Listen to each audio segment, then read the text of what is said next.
But they're going to try and fill that need that possibly has been left unchecked. And once they jump that trust wall and once they begin to fulfill that need, what they're going to try to do is pull that child away and isolate them.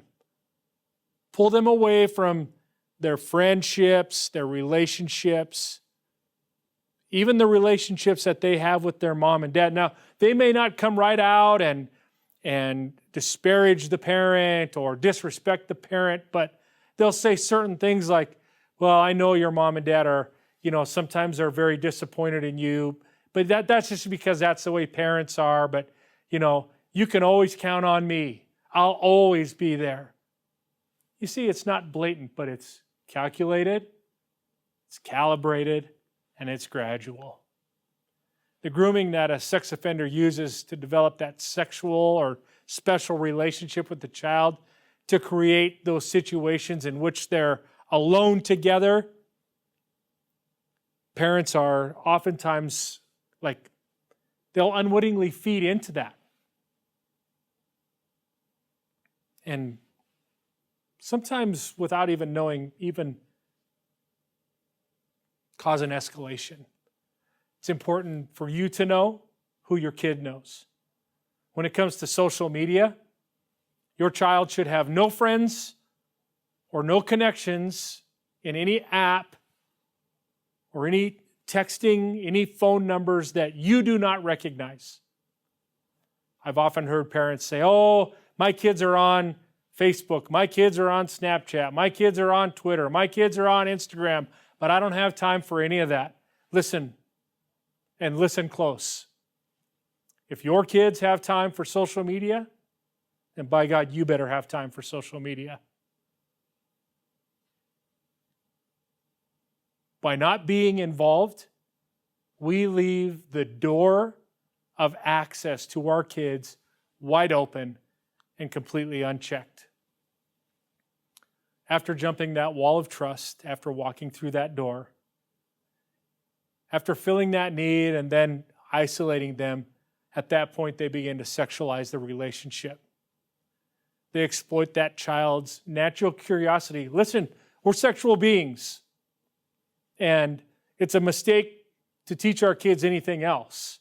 It's not a good strategy as a parent to talk about sex as something that's dirty or that's yucky or whatever term you might use. It's important for us to talk about sex and sexual relationships when you as a parent feel like your child is ready. Kids need to hear about sex in the home from their parents.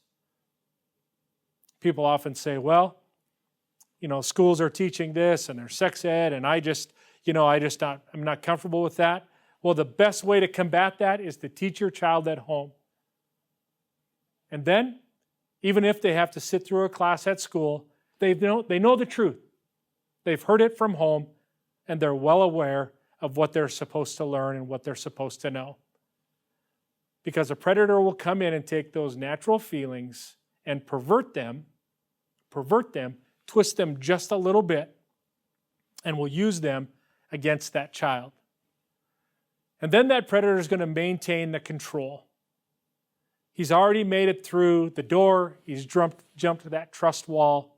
He's filled that need. He's isolated them. He's sexualized the relationship. And now he's got to maintain the control. And once the sex abuse is occurring, offenders commonly use, again, the secrecy or the blame.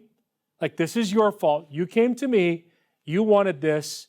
You knew what this was about all the way from the beginning. And they use those things to maintain that child's continued participation and their silence. It's the manipulation of guilt. It's the manipulation of, hey, we're in this together.